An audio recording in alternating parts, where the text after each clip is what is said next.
Unless you're a club prepping for playoffs or battling for a spot, everyone in the NFL is weighing their options at this moment. There are many teams with some bright spots or building pieces, but just a few here have very little going for them. This isn't a matter of just projecting the league's worst club's prospects. I mean, if you're a Lions fan, you're probably quite thrilled about what Dan Campbell is doing in Detroit.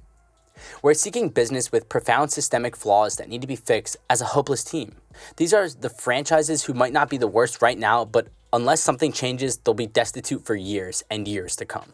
Welcome to The Sports Source. This channel has all the information you're ever going to need about NBA and the NFL. And today, we're sorry to kick off your holiday break with something wholly soul-crushing, but here we are. These are the most hopeless teams in the NFL. But before we start the video, please make sure to like and subscribe. And without further ado, let's get straight to it. Up first, we have the New York Giants. Their pros, that they have 2 of the top 10 picks. The cons are everything else.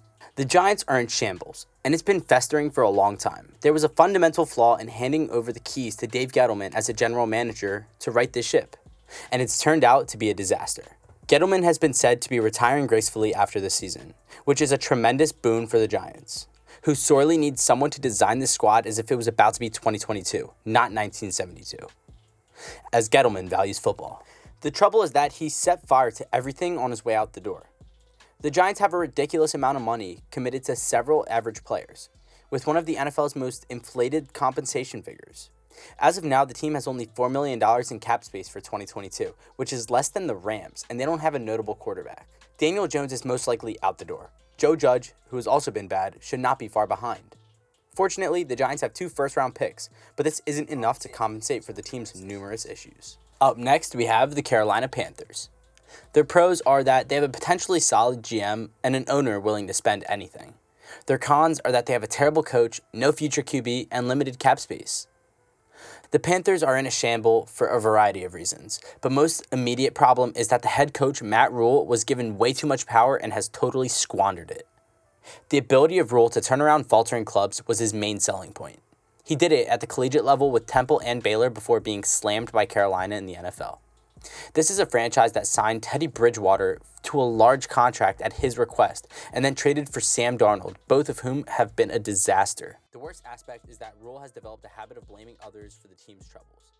Joe Brady, the offensive coordinator, was dismissed for failing to fit Rhule's vision, and then he blamed Cam Newton for failing to execute. It's the polar opposite of how leadership should be handled, and it feels like a drowning rat attempting to save himself. The Panthers' sole saving grace is that GM Scott Fitterer has shown promise, and owner David Tepper has deep enough finances to pull the plug on his Rhule experiment before it causes any further harm. It remains to be seen whether or not this is actually going to occur, though. And finally, in the number 3 spot, we have the Jacksonville Jaguars. Their pros is that they have a solid young quarterback and they have a lot of cap space. Their cons, though, is that they have no future coach, they lack organizational talent, and they have ownership that keeps making mistakes. The Jaguars were wise to get rid of their biggest problem in Urban Meyer, but there are still major difficulties. I'm not certain that Trent Balk is the football genius that the Jags are counting on, but the team does have Trevor Lawrence. I refuse to believe that Lawrence is a lost cause, even if he could have been if he had been subjected to Meyer for a few more years. Shad Khan's selection of a big-name head coach before his GM was the biggest issue, requiring the company to adjust around Meyer. They require a steadying force at the helm of the team, as well as a general manager capable of acquiring deeper talent throughout the drought.